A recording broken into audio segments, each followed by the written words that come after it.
Guys, what's important to them must be important to you. If you want to do better sales and build a better business, you must care about what your clients care about. You know, I was watching an episode of The Crown on Netflix with my wife Martha, and the Queen of England was having these, concerns about her own kids, and then she had one-on-ones meeting the kids for lunch and all that, and she realized, holy moly, these kids, like, they're a mess. But then again, she didn't dedicate any time and attention to them, and she was basically running her nation and the Commonwealth. Made me think about a story from Stephen Covey, author of 7 Habits of Highly Effective People. And Covey had 4 sons. 3 were scholars and athletes. He loved them. The 4th one he disfavored. A wealthy businessman friend of his called him out on the carpet and said, Covey, your 4th son, you can't be, favoring the other sons. If you love your son, you must love what your son loves. And that quote has never, ever gone out of my consciousness since then.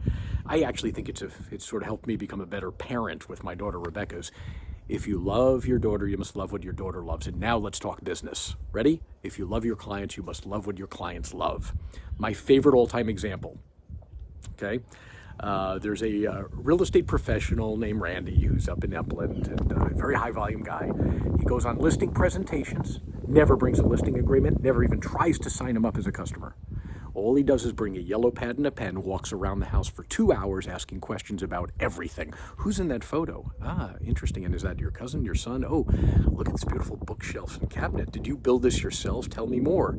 He goes room to room with his yellow pad and pen, taking notes, asking questions, taking notes, asking questions, taking notes. And his game is, how can I spend at least 2 hours with these people? Because if I spend at least 2 hours with them, I've gotten so much out of them, stories, what's important to them, etc. They're not only going to use me for the listing, they're going to use me for the next 20 years and refer me people. Are you with me? Where did this principle come from? You must love what your people love. It comes from Dale Carnegie's 1936 classic, How to Win Friends and Influence People.